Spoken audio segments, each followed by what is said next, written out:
எல்லோருக்கும் வணக்கம். நான் தான் ஸ்டெர்லின். நம்மளோட கடமையை நம்ம கரெக்டாக செஞ்சிட்டோம் அப்படின்னா இயற்கையே நமக்கு துணை நிற்கும். நமக்கு கொடுக்கப்பட்ட கடமையை சரியான விதத்தில் நம்ம செஞ்சுட்டே இருக்கிற நேரம் நமக்கு வருகிற தடங்கல்கள் எல்லாம் நீங்கி போகும் அப்படின்னு உள்ளதுக்கு ஒரு மோட்டிவேஷனல் ஸ்டோரி, ஒரு குட்டி ஸ்டோரி. அந்த ஸ்டோரி மூலமா ஒரு சில கருத்துக்களை பார்க்கலாம். ஒரு காட்டுல ஒரு மான் புல் மேய்ந்து கொண்டு இருக்குது. அந்த புல்லை சாப்பிட்டுட்டு இருக்கிற நேரம் அந்த மானை சாப்பிடுகிறதுக்கு ஒரு புலி ரெடியாகி ஓடி வருது பிடிக்கிறதுக்கு. இந்த மானு புலியை பார்த்த உடனே ரொம்ப வேகமா ஓடுது. புலியும் விடவே இல்லை, துரத்திக்கிட்டே இருக்குது.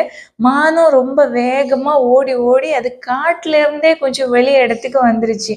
மான் வந்து சேர்ந்த இடத்துல ஒரு சிறிய மரம் இருக்குது. அந்த மரத்து அடியில கொஞ்ச நேரம் ஓய்வு எடுக்கலாம் அப்படின்னு அந்த மான் ஒதுங்கி நிக்கிற நேரம் தன்னோட தலையை உயர்த்தி பார்க்கிற நேரம் ஒரு வேடன் கரெக்டா அம்பு வச்சுட்டு இந்த மானை வேட்டையாடுகிறதுக்கு நிற்கிறான். திரும்பவும் அந்த மான் ஓடுறதுக்காக எழும்பி நிக்கிற நேரம் அந்த மானால ஓட முடியல. ஏன்னா தன்னோட குட்டியை இந்த உலகத்துக்கு கொடுக்கறதுக்கான நேரம் நெருங்கிருச்சு. மானோட கால்கள் எல்லாம் நடுங்க ஆரம்பிச்சிருச்சு. அதால ஓட முடியல, ஒரு அடி கூட எடுத்து வைக்க முடியாது. இருந்தாலும் தன்னோட முயற்சினால ஒரு 4-5 அடி எடுத்து வச்சதுக்கு அப்புறமா மானால ஒரு அடி கூட நகர முடியல.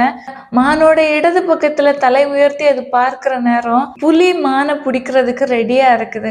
வேடன் கிட்ட இருந்தோம் புலிகிட்ட இருந்தோம் தப்பி காட்டுக்குள்ளாடி போகலாம் அப்படின்னு பாக்குற நேரம் காடு மொத்தமா தீ பிடிச்சி எரியுது.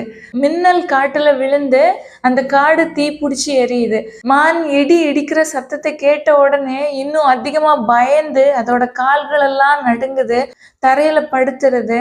மான் தன்னோட மனசுல நினைக்குது, இன்னைக்கு நம்ம என்ன செய்ய போறோம்? 4 பக்கம் சுத்தி ஆபத்து, காட்டுக்குள்ள போக முடியாது, காட்டுல நெருப்பு பற்றிக்கிட்டு எரியுது. என்னோட வலது பக்கத்துல வேடன் அம்போட நிக்கிறான், இடது பக்கத்துல புலி எப்போ பிடிக்கலாம் அப்படின்னு பசியோட நிக்குது. முன்பக்கமா நான் ஓடி போகிறதுக்கு கூட என்னோட உடம்புல வலிமை இல்லை, நான் என்ன செய்வேன் அப்படின்னு யோசிச்சுக்கிட்டு அப்படி சோகமா தன்னோட மனசுக்கு கூட அது பேசுது. அதோட சிந்தனை அதோட மனதுல இருக்கிற நேரம் தன்னோட கடமை என்ன, இப்போ என்னோட குட்டியை இந்த உலகத்துக்கு கொண்டு வருகிறது தான் என்னோட கடமை அப்படின்னு நினைச்சு குட்டியை பிறக்க வைக்கிறதுக்கான முயற்சியில ஈடுபட்டுக்கிட்டு இருக்குது. இதை வேடன் பார்க்கிறான்.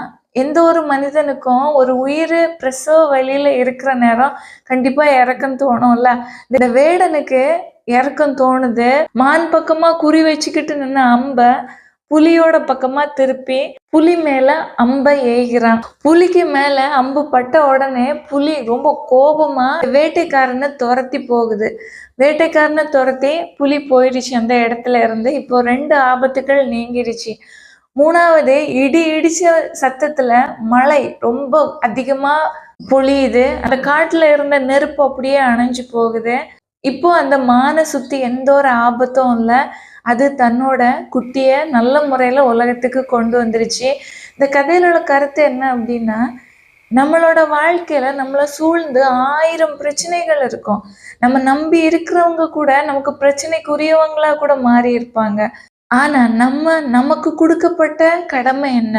படிக்கிற பிள்ளைங்களா இருந்தீங்க அப்படின்னா படிக்கிறது மட்டும்தான் உங்களோட கடமை.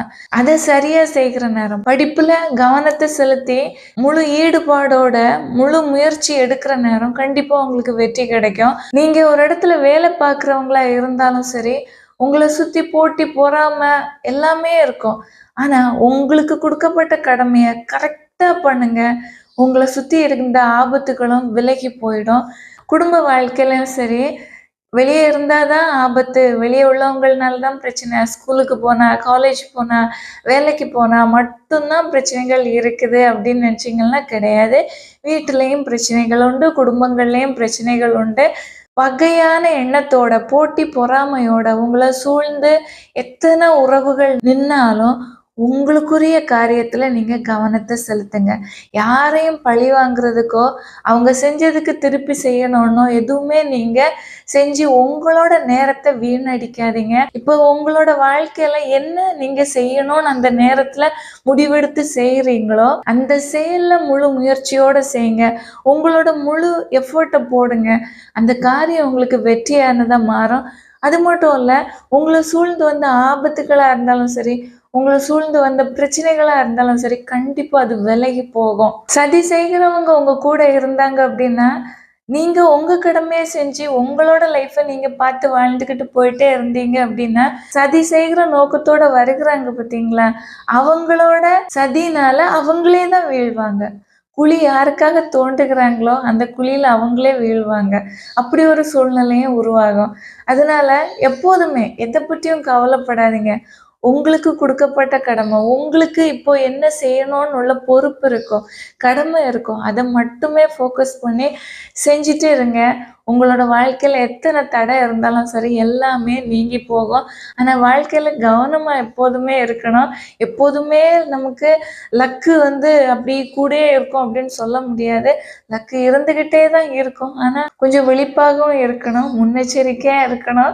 உங்களோட கடமையில கண்ணும் கருத்தமாகவும் இருக்கணும். அப்படி இருந்தீங்கன்னா எவ்வளவு கரடு முரடான வாழ்க்கை பயணமா இருந்தாலும் சீரா போகிறதுக்கு உறுதுணையா இருக்கும். உங்ககிட்ட இருக்கிற கடமை உணர்ச்சினாலும் விழிப்பா நீங்க இருந்து ஒவ்வொரு காரியத்தையும் கவனமா செய்கிறதுனாலையும். அதனால உங்களோட கடமைகள்ல கண்ணும் கருத்தமா இருந்து செயல்படுங்க.